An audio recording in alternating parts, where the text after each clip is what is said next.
Welcome to our traditional AI and digital forecast season for 2026. In the next hour, with Professor Jovan Kurbalija, DiploFoundation's founder and director, we will try to envisage what will happen in the AI and digital domain in 2026.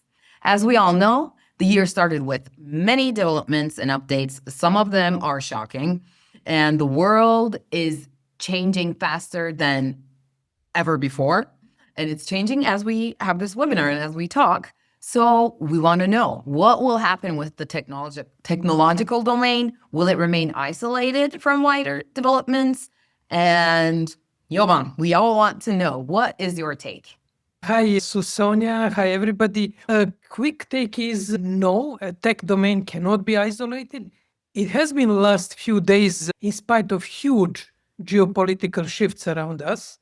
It cannot be isolated. On the contrary, it will be even more profoundly impacted by geopolitical, geoeconomic, and other shifts than any other domain, because it impacts society, it impacts knowledge, education, works, and other domains. Therefore, we should fasten our seatbelts. There will be quite a dynamic ride ahead of us in tech domain.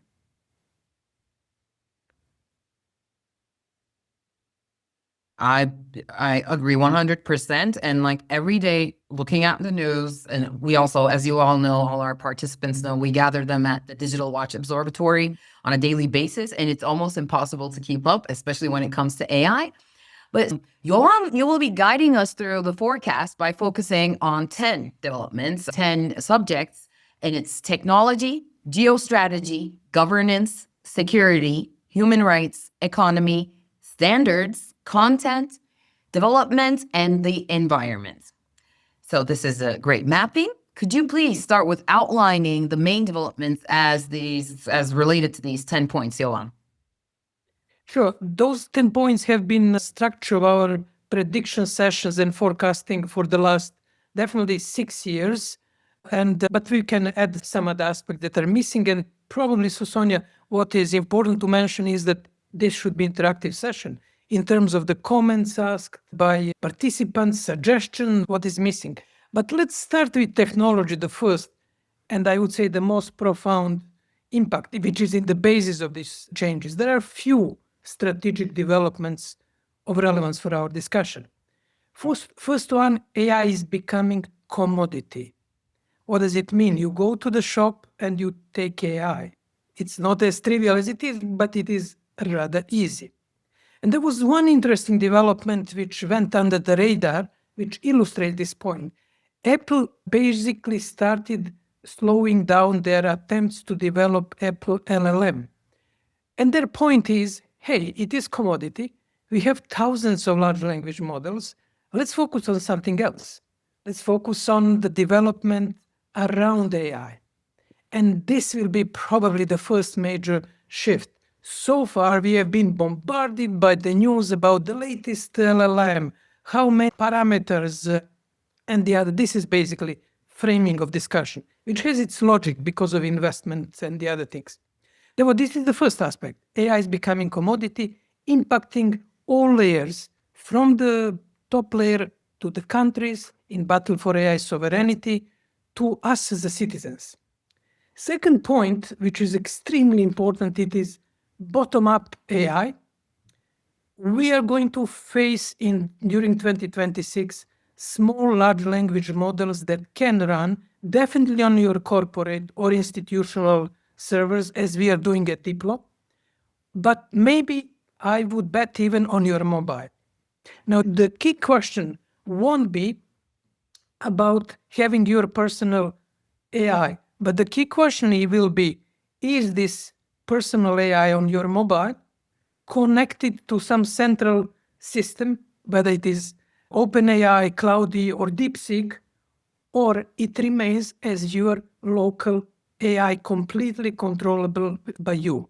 This is the critical, I would say, issue for 2026. Why does it matter? If it is connected to some central system, like most of the Internet of Things devices, our Fitbits, you will be basically passing your knowledge to somebody else. If it is stored on your system, you will be saving knowledge for yourself, for your organization, Ministry of Foreign Affairs, and the other actors. Bottom-up AI is technically feasible, financially affordable, and ethically desirable. And at Diplo, we are trying to walk the talk. What I'm just saying now, we are experimenting in Diplo and developing our in-house AI. Therefore, AI is becoming commodity, bottom-up AI, and open source development. That was the critical development in 2025, especially coming with the DeepSeek and Chinese wave of open source, reaction by US administration in August, pushing open source very high on the US AI agenda, European Union prioritizing open source together with the quest for sovereignty. And that will be probably, as we'll see later on, one of the key geostrategical battles. You probably noticed that I didn't mention agentic AI and everything that you can hear in media these days. In my view, it won't be the critical development. AI as a commodity, bottom-up AI, and open source AI are three things to watch carefully on technological side. Thank you for that insight, Jovan. And I think especially your take on the open versus closed models and how certain countries are leading the race. I think we'll hear a lot more about it in this new year and the coming months. And yes, there is another feature, by the way, about our webinar, Diplo's AI. Diplo AI will follow these predictions as the year unfolds. And you can write in the chat any specific question that you would like to be monitored. For example, will the AI bubble burst? Or anything that you're curious about regarding AI. And our Diplo AI will be following up through that. So on technology, there's an interesting experiment. If you have 100 or 100,000 or $100 million, where would you invest it out of 5 options? Jovan, would you invest it in hardware, software, knowledge and data, human resources, organization, or governance? And while you place your bet, Jovan, I'm curious about you using more so the word knowledge instead of data. Yeah, but regarding to this baton out of 100, which our colleagues will be now taking, there is an AI Pareto paradox. Pareto is famous Italian sociologist, bit philosopher, who argued that 80% of our investment brings the 20% of real impact, and 20% of investment bring 80% of impact. This is happening today with AI. 80% of investment in technology, in hardware, NVIDIA cards, is bringing just the marginal improvements of AI, while we are ignoring other 4 aspects that you can find there: software, but in particular knowledge and data, skills, and organizational changes. And you're right, I highlighted knowledge. The reason is that we speak a lot about data protection, and it's understandable. But data is just ingredients. What is happening currently is that our knowledge is captured. Let us take this example. If Zoom, or I think somebody activated some AI summarizer, are basically capturing our knowledge from our discussion today, it's not just data. These are insights, reflections, some possible wisdom. And this is what we have to revisit our terminology. I think data is important, it's ingredient, but critical battle is for our knowledge developing events like this, in reflections, family chats, sessions, and other ways. Therefore, yes, I would argue that knowledge should become keyword for the governance discussion in 2026.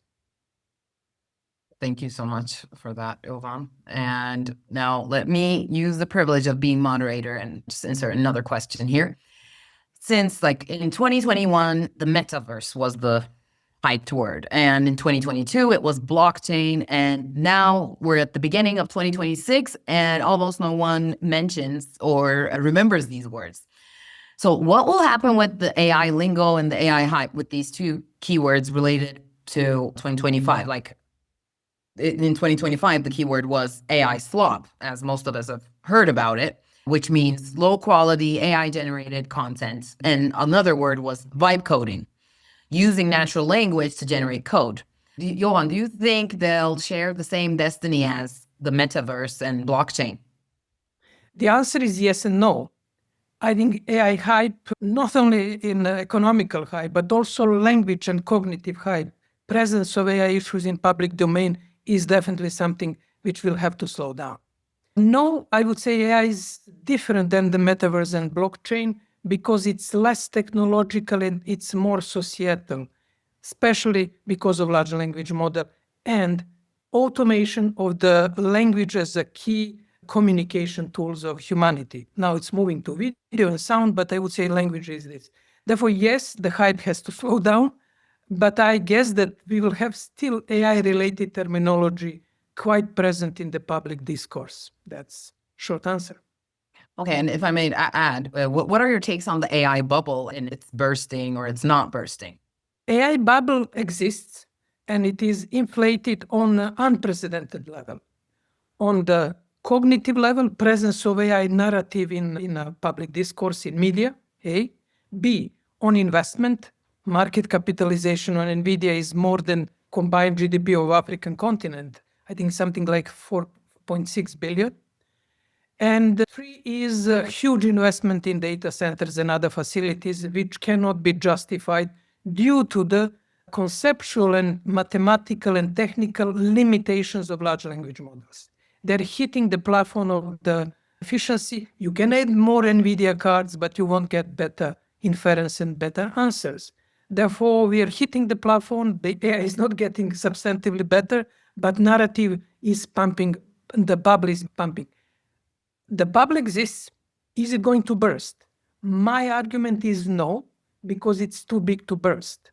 Because it can bring the global economy down. Huge money from investment pension funds are invested in companies like NVIDIA. There will be many small bursts, and I would argue that probably there will be centralization of AI. Startups, small companies will be basically hoovered by few big companies, and they will survive by using the energy of these small companies. Therefore, yes, bubble is huge. Is it going to burst like dot-com bubble or 2008 bubble? I don't think so. But there will be small bursts, unfortunately, leading to the further centralization of AI industry in the hands of the big companies that need energy and food to survive. And actually, that brings me to one of our other the 10 subjects that we earlier mentioned, which is geostrategy. Would you like to explain what do you mean when you say geostrategy? It's an umbrella term, but I would suggest there were 3 aspects, basically geopolitics, geoeconomics, and geoemotions. Geopolitics is what we are seeing these days, is position of big countries, competition mainly between US and China in tech domain, but I would say EU as important actor. There are some good and bad news. Good news is that in spite of all geopolitical pressure, we still have integrated global internet, at least on technical level, on the icon level. You can still send emails and you can still access different domains. But digital fragmentation is accelerating, and it will be the clear dynamics, most likely around 2 or 3 hubs, definitely US, definitely China, and we'll see if Europe will be 3rd hub or not. That's probably one of the critical issues for the future of digitalization. We have fragmentation of filtering social media, other services, and the other developments. Therefore, watch for that. Icon's future, we have to admit that icon can be issued subpoena and asked to remove, for example, domain from its list of domain names. It's California Incorporated organization. That's reality. Yes, icon is global in its management, but it is legally part of the California legal system, US legal system. Therefore, that's not anymore unthinkable that the country can be removed from domain name system. I don't think it will happen. I'm more optimistic because it would hurt also the US actors, but it's possibility. We should also in geopolitics follow the EU sovereignty movement in Europe. kicked off by EU Digital Sovereignty Declaration adopted in Berlin on 18th November. And in particular, latest move at the beginning of the year where EU is pushing for open source and linking open source and sovereignty. The message is basically, we want to have our own AI and we will develop it through open source, and through that we will achieve digital and AI sovereignty. Another element and hint that it is moving in this direction is that the latest Mistral version is basically developed on the DeepSeek methodology. It's open source. It doesn't have to do anything with China in a sense, except that DeepSeek is a Chinese company. But there are an interesting shifts on the sovereignty level. Second part is geoeconomics. And it will be critical in this period because we are seeing that global companies have the huge footprint worldwide. Many of them are based in the United States, some in China, a few in Europe. And any fragmentation, trade fragmentation, taxation fragmentation will affect them. And it will come inevitable. But my bet for today is that geo-emotions will be the most important. If you look at the latest Ipsos survey, how people perceive AI, you will see the least enthusiastic, among the least enthusiastic population is the US population in the United States. 38% of people are enthusiastic about AI. The Asia is much more enthusiastic. I think China with 80% of people who are happy to use AI. Why is this important?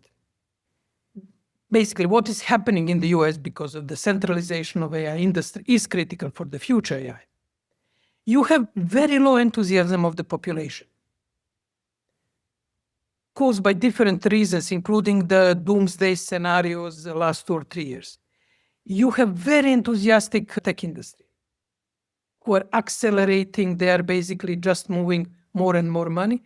And you have the administration, US administration, which has a close link with Silicon Valley and tech industry, and which is benefiting from the boom in AI. There are some estimates between 35 and 50% of the raise of GDP in the United States in 2025 was caused by investment into AI, data centers, and other things. Now, as we have election year in the United States, you have on one side population which is very skeptical. You have very enthusiastic Silicon Valley with a strong influence on the President Trump's administration. Therefore, there will be an interesting dynamics between these three aspects of how it will work. And we saw the first hint where the few states, I think DeSantis and California, pushed back against centralized AI regulation on the level of the United States. They said, no, Federal level. we want to have it locally. Therefore, I think geo-emotions will be extremely interesting, especially in the United States in this election year. Yeah, and maybe perhaps it's not exactly what you call the geo-emotions, but we're also seeing a shift to where more and more AI products are becoming about human emotions and about intimacy, and more people are using it as a friend, as a therapist, as a partner, and more products are now being developed. So I just wanted to add in that sense that content-wise and tool-wise, it seems like from the attention and data economy, maybe things are now more and more targeting our emotions as humans. What would you think about that? No, definitely address this issue more from governance, diplomacy, policy level, but the question of capturing not only data, not only knowledge, but our emotions or tacit knowledge is becoming the next step. And that's basically, I would say, very worrisome development and with many negative impacts. In this case, I basically refer of the emotions of the US population in this case, very skeptical emotions and completely different attitude of the economic and political elite. This is going to be I would say, probably not decisive, but important issue for elections in November this year. Definitely. Okay, so that brings us to governance. So what should we expect in the new year when it comes to digital and AI governance? Okay, now when we speak about governance, I'm coming from internet governance community. And very often for us, You know how it is with person with the hammer, everything looks like a nail. Now I can spend hours discussing IGF, a conclusion of the World Summit on Information Society, and other issues. But ultimate governance dilemma is, are our representatives on national level in parliament or on global level, our diplomats, can they protect our interests, our digital interests, for our data, knowledge, cybersecurity, and other issues? Unfortunately, what I'm seeing is that we have deterioration of these developments. We have less and less mechanism that somebody who based YouTube, his business on YouTube, which happened with, I know the case in Serbia, and his YouTube channel is removed, whom he should complain. YouTube ignored him. His government cannot help him. Not only Serbian government, I would say, any government except US and Chinese governments. And we basically have not advanced into this direction. We may have sometimes good events, good discussions, but basically at the bottom, we don't have any major developments. There are some good news. Inclusive governance is still at least notionally preserved through multi-stakeholder participation, although it has many questions to be addressed about this. But we should always ask ourselves this simple question: are our governance efforts helping citizen, company, community in our countries addressing their digital concerns? Cybersecurity, data protection, knowledge protection, education, IPR. And here I'm afraid that we don't have a good news, and I don't expect many good news and developments in 2026. We'll have many events, discussions, but ultimately we won't be advancing. And actually, that reminds me, like other actors in the EU have mentioned this term, techno-feudalism. So when we're talking about governance and like you mentioned, you're coming from internet governance where it was all about multi-stakeholder approach. And it seems to be like this is changing drastically and very fast. What do you think about the term techno-feudalism, and are we actually moving there? I would be even more, let's say, push things even further. I think we are facing the risk of techno-slavery. Feudalism, at least the peasants who were at the feudal places had some sort of agency. If we pass all of our knowledge to big system, there could be new forms of the slavery, because what is the slavery? It's not only physical slavery, it's basically not having the right to make a choice, not having respect for your dignity, and other issues.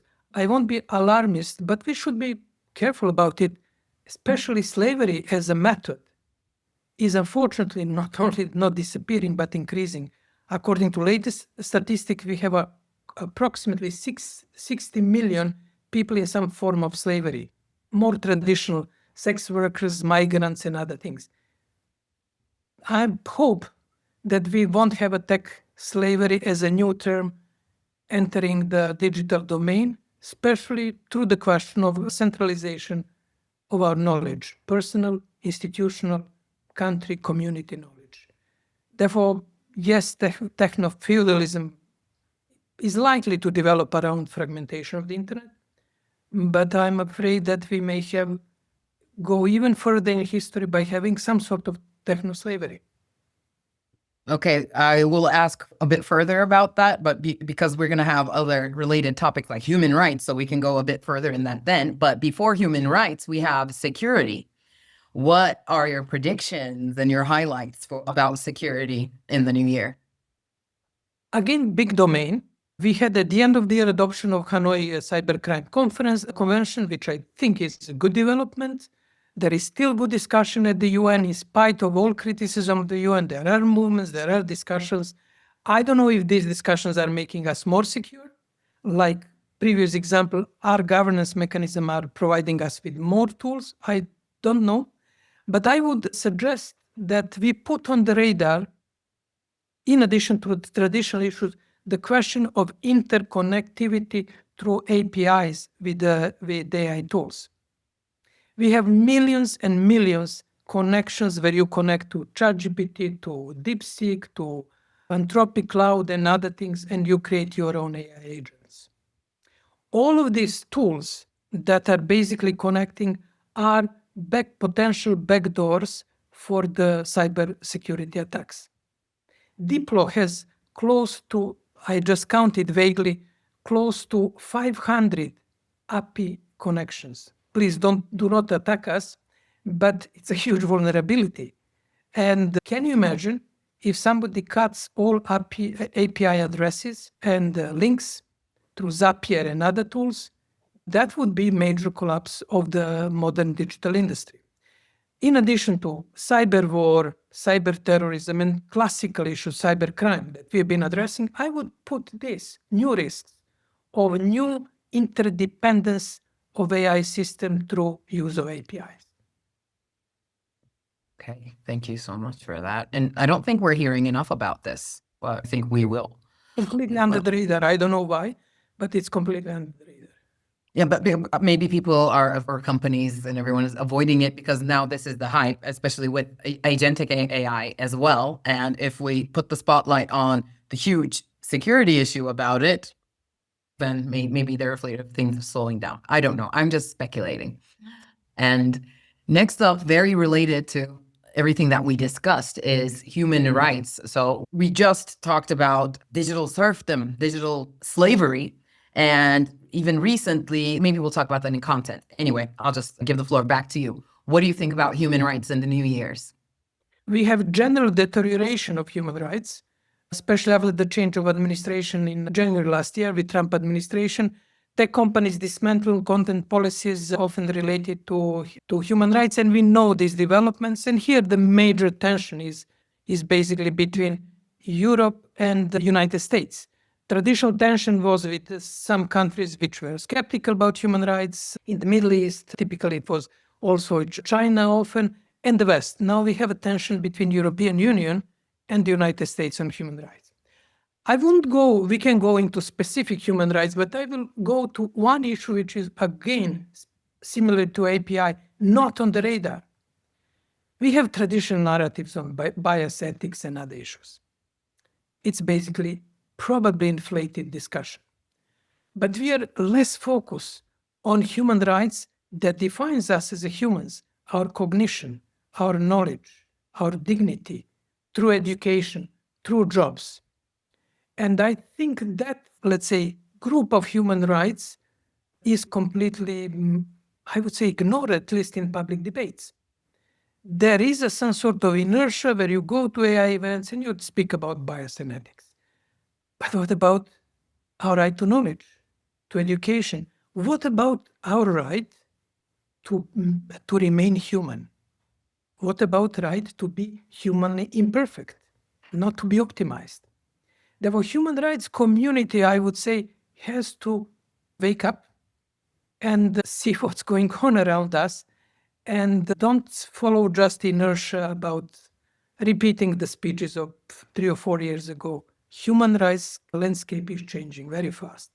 And it has a completely new type of human rights, which are ultimately related to 3 points that defines us as humans: protection of our life, physical life, protection of our dignity, and realization of our potentials, intellectual, physical, whatever. And I think we have to get to basics of it. Through this discussion, we will revisit also the core pillar of enlightenment, because what we are discussing today is not just what is moved from Washington or Brussels or Beijing and tactical. We are revisiting the core pillars of enlightenment which put the human in the center of societal, economic, and political systems. And human rights community has to move very fast to revisit that aspect. Okay, and that actually brings me to the next headline, which is economy. And I think it's very related because it seems like we're at that point where if it's good for the economy, then we don't need to think about human rights. Or if there's a new policy by a tech company and it's bringing in money, so if it's feeding the economy, we don't have to think about human rights. But okay, now about the economy, what do you think and what do you foresee, Jovan? So Sonia, in traditional UN system and regional organization, you had the 3 pillars. You had security and safety, you had development and economy, and you have human rights. That triangle which you can find in almost in European Union and any organization, completely shifted towards economy and security. Human rights dimension is basically shrinking. And the key development, and I think my colleague Marilia Maciel wrote a lot about it, is basically shift towards economic security. Economical issues and tech issues in particular are becoming part of security. Access to rare materials, access to the large language models and all other issues. And I think this is going to be the major shift in 2026. It started already, obviously, the last 2 years, but it will accelerate. Tech issues will become security issues. And economy, digital economy, will be centered around it. We have to follow one counterintuitive development. Everybody expected the fast rise of Bitcoin because Trump administration is very Bitcoin friendly. What we saw is basically small development, even decline of the rate of Bitcoin in the last year. We should follow taxation and basically existence of the global trade system, how that collapse or potential collapse of the global trade system will affect tech industry, especially from the United States. Okay. And this brings us to the next point, which is standards, and which is getting more and more complicated, as you already mentioned, with different countries taking different stances, and this risking decentralization and all of that. And what would you have to say about standards in the new year and in this new AI-dominated ecosystem, global ecosystem? The key issue is to learn something from the past. We as humans, sometimes we are learning, but very often we don't learn from the lessons from the past. What's happened with social media platforms?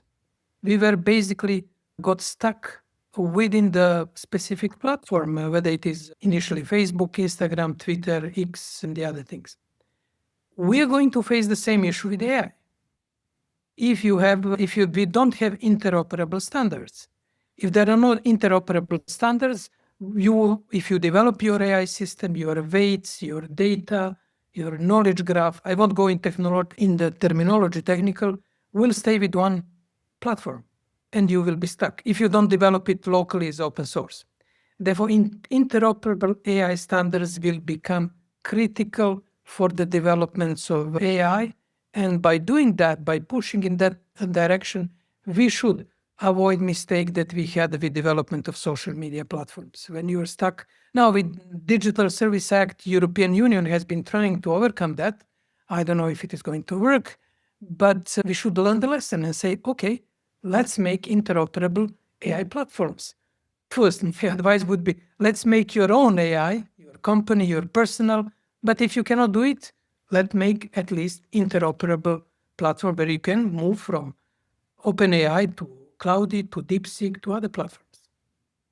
Okay, and I have to mention the Diplo AI apprenticeship at this point. I'm sorry, it wasn't in our script, but we're always talking about this, and we also personally need to learn about it. And the best way to learn something is by doing. And for anyone who doesn't know or hasn't heard about it, this is exactly what Diplo's AI apprenticeship does. And it allows you to build your own AIs. But correct me if I'm wrong, are they interoperable, Jovan? No, we cannot impose the standards on OpenAI and Cloudy, but they are interoperable within Diplo system. Yes, you can share the things. And thank you, Sonia, for mentioning this. AI apprenticeship is a very innovative approach where you learn about AI by developing AI. And the course starts by developing new AI in 5 minutes. This is time that you need to develop AI agent. But you need then at least 2 months, and I would say much longer, to develop good AI. AI which won't be sloppy like most of the platform, but which will be adjusted to your needs. And I think that is very interesting approach. We basically use the Swiss approach of apprenticeship, which is very deep into the Swiss educational system, to develop approach of learning about AI by developing AI. And in this format and this title or some other title, that will be critical for any organization, school, company, ministry department, to raise the awareness of their staff by developing AI. I agree 100%. And this brings us to content. And there's so many, sometimes even scandalous headlines when it comes to AI and content, and the latest being these new features with, for example, with Grok, the X platform's AI agent, undressing people and people using this. And this touches a lot of things, but when you say content, I realize it's a very wide topic. Almost anything, everything falls under it. But what's your perspective and lens when it comes to content in the new year? I'm sure we can spend hours speaking about deepfake, AI, and other things. But the key issue here is the relation between the United States and the United States tech companies and government and European Union. We already saw with the fine against X and in the European Union, that's, I would say, the critical issue. Are companies going to be, tech companies, forced to obey the law of the European Union? Here we have very simplified narrative, usually in mainstream media. Oh, European Union, European countries are conservative and other things. And I'm very critical about developments, tech developments and regulatory in European Union on other aspects. But the bottom line is that the country or group of countries can adopt the rules according to their interest. Who are the tech companies to tell, let's say, Germany not to have the content policy, given the very delicate history of Germany and basically the question of misuse of certain material, especially Nazi memorabilia and other things? Who is the tech companies to tell 80 million German citizens who voted for government, who have the regulation, that they are backwards because they are trying to filter the content?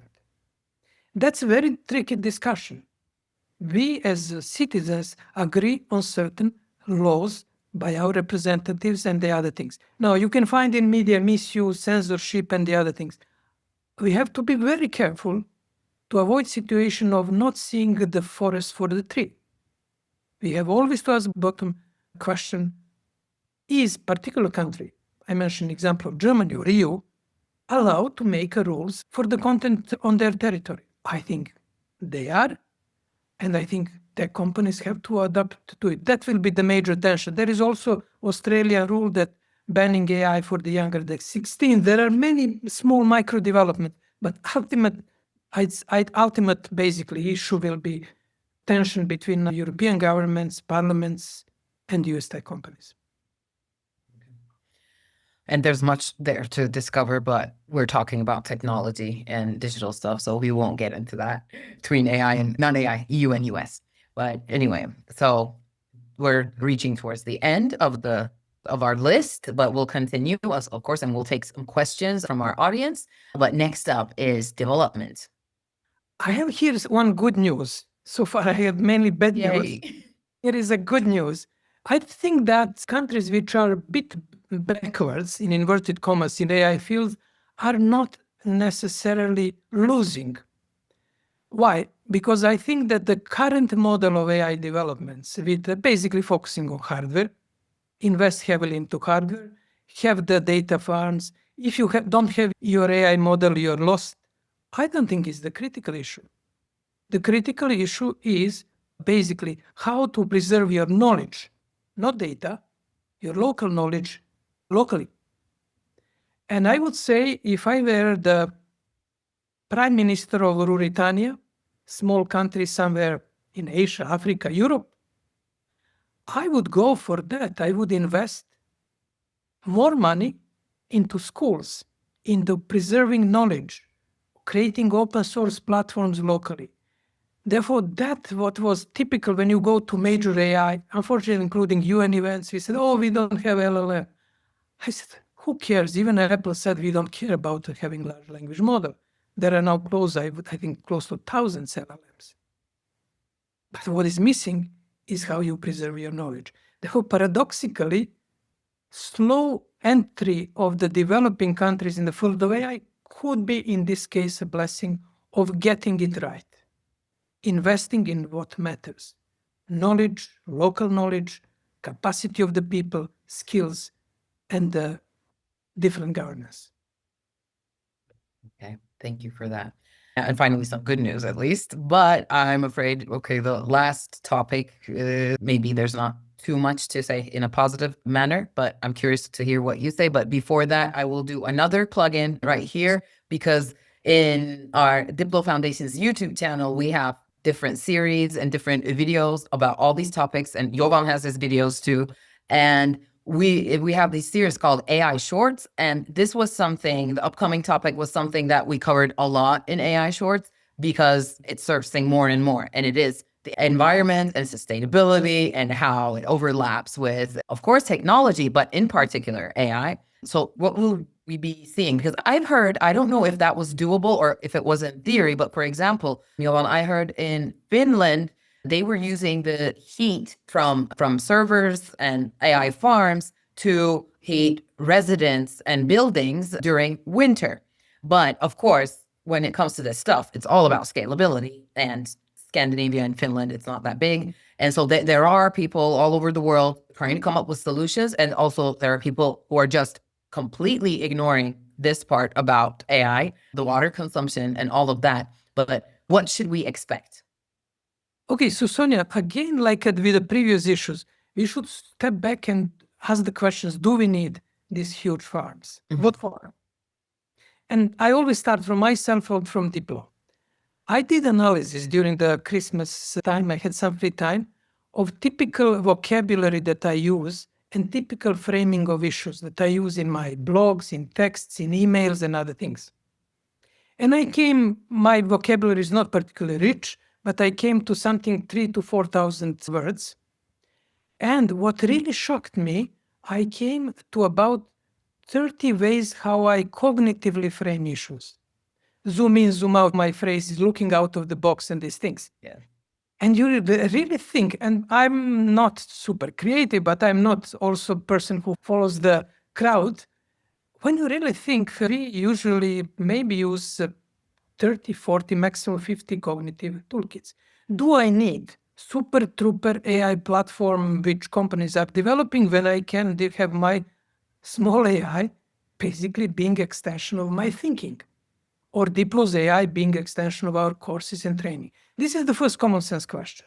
Do we really need this crazy development of platforms which are using enormous amount of energy and water? I don't think so.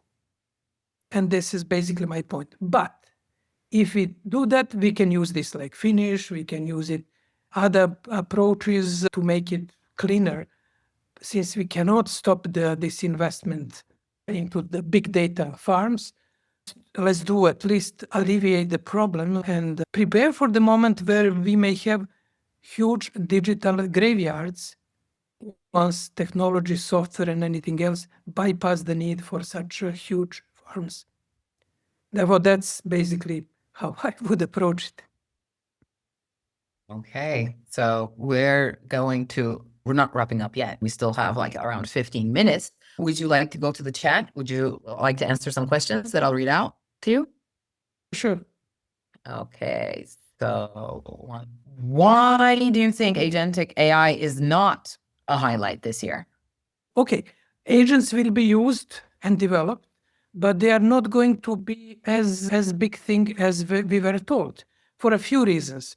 One reason is that they are not anymore directly related to technology having more LLMs and these things. They're related for human adoption of the AI tools.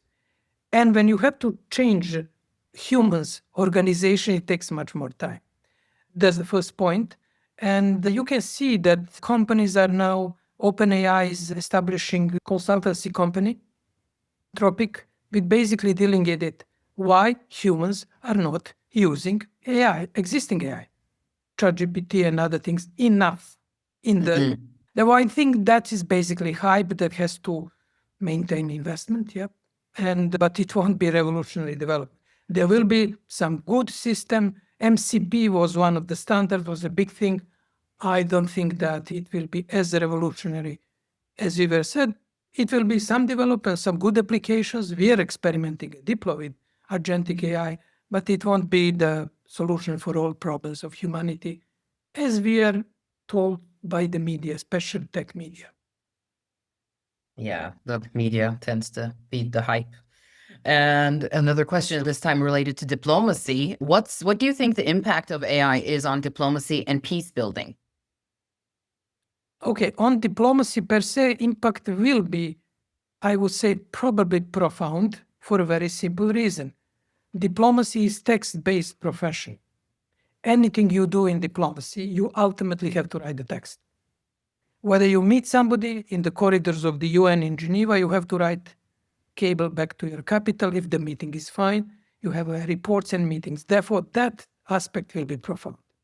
Good news is that diplomacy is more arts than science. Therefore, the question of negotiation, representation, and other human-centered tools will get in more relevance. Therefore, generally, I think there are good news for diplomacy and peacemaking. First one, it will be the end of bureaucratic diplomacy or writing reports, and it will give a chance and time to return to what really matters in diplomacy.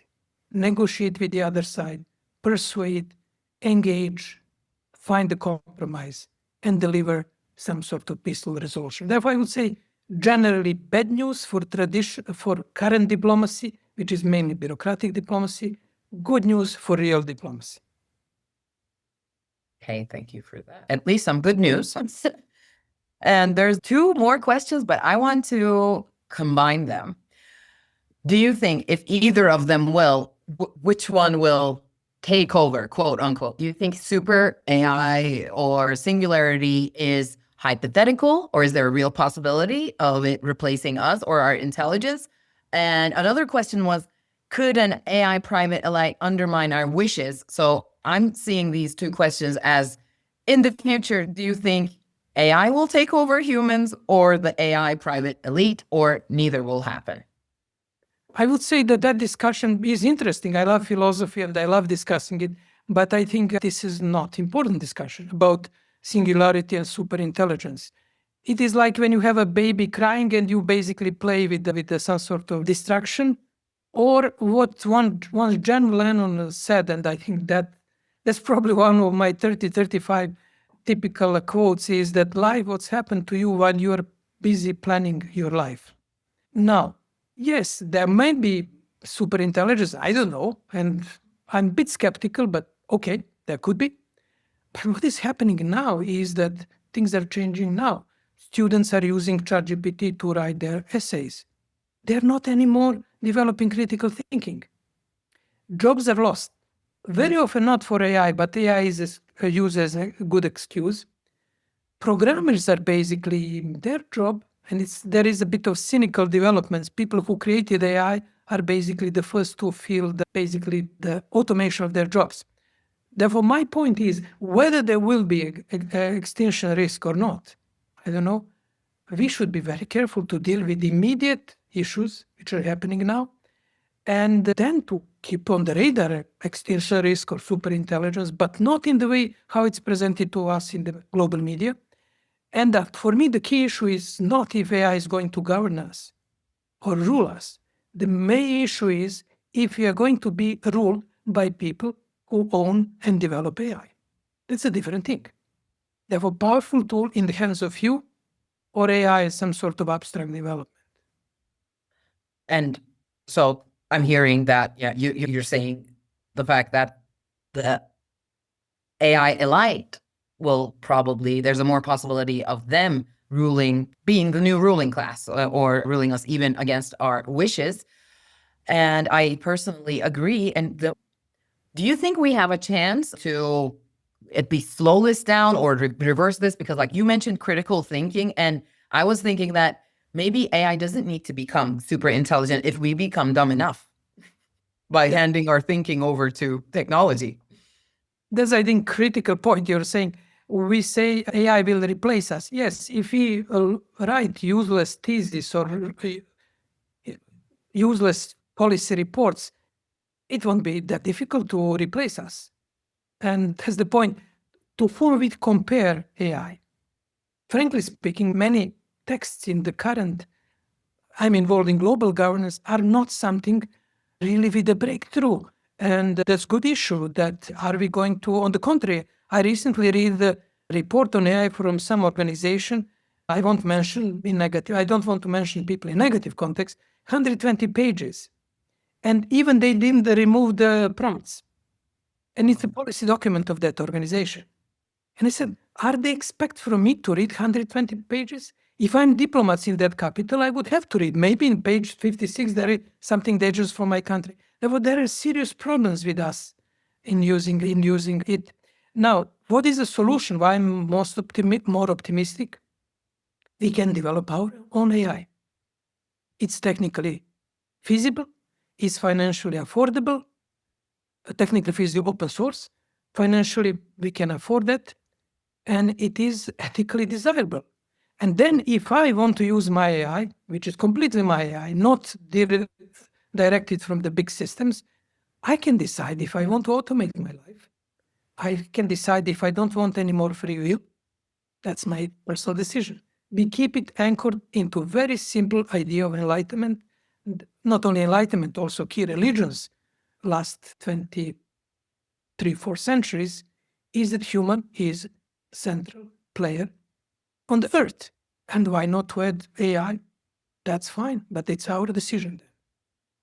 Yes, I know that. Okay. Since we're almost running out of time before I ask you to wrap up, there's two more really good questions. Will, do you think geopolitical tensions will threaten energy supplies, and how would this impact AI development and uptake, which, as we already discussed, requires large amounts of energy? And we're having all these AI summits everywhere, small ones, big ones. What do you think about them? Are they just talk shops, or are they helping move AI policy in the right direction? I'm avoiding them, these big AI meetings, for, you know how it is, and in the policy space, once the rhetoric starts, people repeat the same things, ethics, bias, and the other, no, energy and these things. We have to ask ultimate question, and this is this step back. Is AI going to basically increase our three aspects: protection of life, protection of our dignity, and the realization of our potentials? This is the first question. Second question, are our governance, AI summits and other things are going to help us to protect our interests on the global level beyond our national borders? Are our governments delivering of the basic social contract? Social contract is very simple. You pay taxes, male go and serve now female military service. In exchange, they protect your interests, protect your life, government protect your life, market economy, political system, and they cannot protect us in digital and AI realm. I always ask myself these two questions.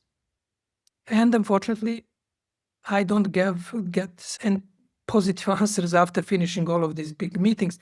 Sometimes you meet the friends. I am in this community for a few decades. I like inclusive approach, multi-stakeholder and other things, but those things are rarely answering these two questions. And meta question is how to prevent knowledge self-drone or even knowledge slavery. So far, I'm not positive on our results as policy community. Okay.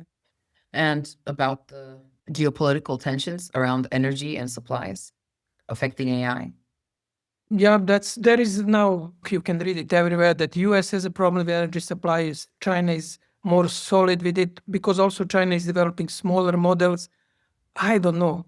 I can now basically repeat what you can read in the media, but I'm a bit skeptical about this big server farms and use of huge energy. And that's something. But basic narrative is US is lagging behind. They're opening new, even nuclear stations. China invested more in the coal energy and it's now better placed because also of the small models that China is developing, smaller models than US. That's the common narrative. Okay, there's one, I said it was last, but it's not, because it's about Geneva and it's about Diplo, and I think it's a good way to wrap it up before I ask for your final remarks. Do you see international Geneva, including Diplo, emerging as a true hub for tech diplomacy by 2026, 2027? Or are we facing our limits? Is Geneva facing its limits to growth? Geneva, it's limited by geopolitical developments, obviously. If multilateral system is going to suffer, Geneva will suffer, like Vienna, like other places. That's one thing. But to be a bit of stoic, you may influence these things or may not, including what we just heard this morning, that US will be withdrawing support, financial support from quite a few organizations in Geneva, which is not good news for multilateralism and I would say global politics in general. But while we cannot impact that, we can do something ourselves. And these are few things. One is, and they are very concrete proposals, why not to start something which is in the basis of the Swiss educational system, which is apprenticeship. Train the people in international organizations, in diplomacy, prepare the global population for the AI changes. That's the one thing. Second thing, which is very specific. If you analyze SEO, search engine optimization, what's going on, people, at least we are preparing reports from Diplo, people are basically visiting Diplo website for verification of information. Before AI, they were visiting system to get information. No, they now get ChatGPT or Google, and then they click on the link. Now, Geneva organizations should become verificators of the global information, because somehow there is authority of international organizations behind the reports that they create, documents, declarations. That's an interesting strategic shift, that simply websites of international organizations should become protectors of the verifiers of the global information system. And third point is the space for Geneva is in standards. It's already Geneva is playing an important role, and it has to push that more into AI and other standards. Those would be three concrete issues that Geneva can contribute. I would advise, at least we are doing it, we are not repeating something that you can hear at thousands of AI meetings and summits, ethics bias, robots and other things. I think Geneva and Switzerland and Europe and any country should find its own specific contribution to AI discussion. And in Geneva is the question of apprenticeship, question of verification of information and standards. Okay, thank you so much for that. Yeah, we've hit our 1 hour mark, and I know we don't usually do this in our webinars, but if you're watching this on YouTube, please make sure to check out our entire channel. We have master classes, we have experts explain videos, we have things that focus on digital diplomacy and AI updates, and they're usually weekly. I'm wishing everyone a happy new year and just handing the mic one last time to Jovan to see if he has any closing remarks. Thank you, Sonia. Thank you for joining us today. I hope we raise some issue. The times are critical. We have to think out of the box critically with a common sense. This is basically what we need in order to, I would say, even survive. Now, Diplo's small contribution to this discussion will be threefold. First, you will receive the documents with the survey of what I said today in the follow-up to the session. Second, our digital watch will basically monitor questions around this on the monthly, we may say even on weekly basis, for time on monthly basis. And please send the questions that you would like to be monitored, what are in addition to questions that you asked today. And the third point is that AI apprenticeship method will be even stronger on the agenda of this learning about AI by doing AI. This is critical for governance, diplomacy, and other spaces. Those would be three messages from Diplo. And once again, thank you, Sonia. Thank you, other colleagues, for joining us today. Thank you, Jovan. And you can also always visit our website. And the next cohort of the AI apprenticeship starts in April. So everyone has time to check it out and see the requirements. And I've met many graduates of it, and they were all very happy. So it's a personal recommendation as well. Thank you, everyone.